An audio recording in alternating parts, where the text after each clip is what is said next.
नमस्कार जूले। ये आज मेरा चौथा दिन शुरू हो रहा है अनशन का, और खुले आसमान में तापमान यहाँ पर -16 के करीब था। आप देख रहे हैं ये जो गिलास पानी से भरा था ये पूरा जम गया है, और इस गिलास में तो एक विज्ञान का अनुसंधान हो गया है। ये भरा हुआ था कल रात को, अब ये उठकर ऊपर हो गया है, यानी कि जमने पर पानी का परिमाण वॉल्यूम बढ़ जाता है। इससे दिखता है टेबल पर जो पानी गिरा वो सब जम के ऐसा हो गया है। ऐसे में हम अनशन कर रहे हैं, मगर सबसे हैरानी मुझे ये है कि आज तक जो मेन स्ट्रीम मीडिया है भारत की, उसने इस आंदोलन का जो उथल पुथल इस सीमा पर हो रही है इसका ज़रा भी जिक्र नहीं किया।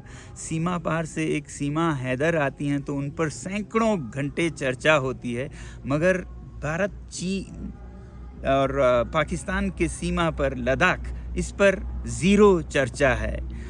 आपको पता है, मेरे ख़्याल से तो आज भारत के इस सीमा पर हमारे सैनिक सबसे कमज़ोर स्थिति में हैं, क्योंकि यहाँ पर सबसे बड़े लड़ाकू माने जाते हैं लद्दाख स्काउट्स, सिख रेजिमेंट्स और गुरखा रेजिमेंट्स। आज लद्दाख के सैनिकों का मनोबल टूटा है, ठेस पहुँचा है, क्योंकि लद्दाख को न लोकतंत्र दिया गया है न संरक्षण। और दूसरी तरफ सिख सैनिकों का मनोबल भी कमज़ोर है, क्योंकि जो पंजाब में आंदोलन हो रहे हैं उसका असर उन पे भी पड़ता है। और गुरखा सैनिक तो अग्निवीर के चलते 4 साल को वो नकार रहे हैं, और वो अब उससे भी बुरा क्या हो रहा है कि चीन की सेना में भर्ती होने जा रहे हैं। तो वही सैनिक जो हमारे शक्ति थी, जिनके बारे में ये कहा जाता है कि अगर कोई कहे कि मुझे मरने से डर नहीं लगता तो वो या तो झूठ बोल रहा है या वो गुरखा है। आज वही गुरखा चीन की तरफ से हमसे लड़ेंगे। तो ऐसा उथल पुथल हो रहा है, मगर हमारी मेन स्ट्रीम मीडिया ज़रा भी चर्चा नहीं कर रही है। मेरी आपसे विनती है कि आप एक मीडिया बने और इन वीडियोस को शेयर करें, और कहें इन हमारे भारत के मीडिया चैनल से, जो कि चौथी स्तंभ है, पिलर हैं डेमोक्रेसी के, कि वो अपना फ़र्ज़ निभाएं। मुझे नहीं समझ आता है वो रात को कैसे सोते होंगे इस तरह के दोगलापंथी में। मुझे उम्मीद है कि आप सब लद्दाख का समर्थन करेंगे, भारत के सीमा की सुरक्षा का समर्थन करेंगे, क्योंकि लद्दाख के संरक्षण में ही भारत की सुरक्षा है। धन्यवाद।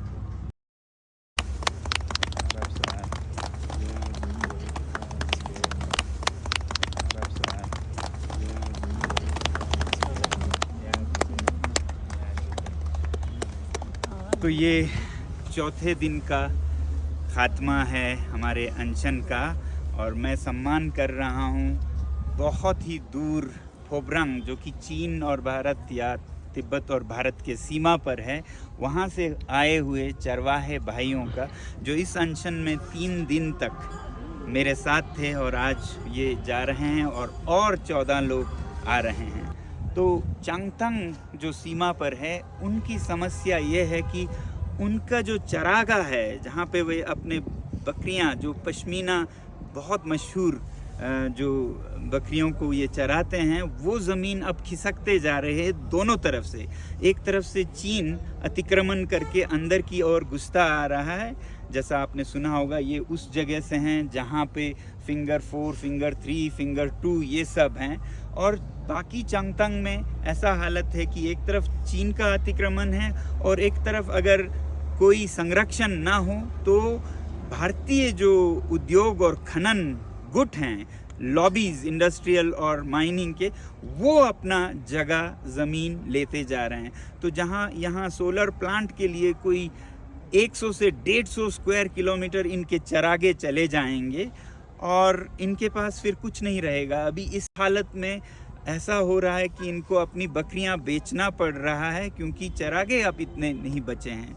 तो ये जो हालत है चांगथंग के लोगों की, जो प्लांट्स हमारे भारत के इनकी ज़मीन ले जा रहे हैं, और उस तरफ से चीन का अतिक्रमण, कभी मैं आप लोगों को ये दिखाने के लिए इन चरवाहों के साथ हम पूरे लद्दाख के लोग बॉर्डर मार्च करने की भी सोच रहे हैं, जिसमें कि आपको साफ दिखे कि कितना ये प्लांट्स और इंडस्ट्रीज़ के लिए जा रहा है, और कितना चीन अतिक्रमण करके आया है। जहां इनके पिता माता जाते थे या कुछ साल पहले तक जाते थे, वो कहाँ हैं और अब कहाँ इन्हें रोका जाता है हमारे ही भारत के सैनिकों द्वारा, क्योंकि उससे आगे जाने का अधिकार नहीं दिया जाता है। खैर अभी तो मैं ये चौथे दिन का आपको अपडेट देना चाहता था। बहुत बहुत धन्यवाद। और कल संडे को बहुत से जगहों में लद्दाख और बाहर के जगहों में भी लद्दाख के समर्थन में, लद्दाख के पर्यावरण के समर्थन में बहुत से लोग एक दिन का अनशन रख रहे हैं। आपसे भी उम्मीद है कि आप लोग भी कुछ आवाज़, हमारी आवाज़ को बुलंद करने के लिए उठाएंगे। बहुत बहुत धन्यवाद।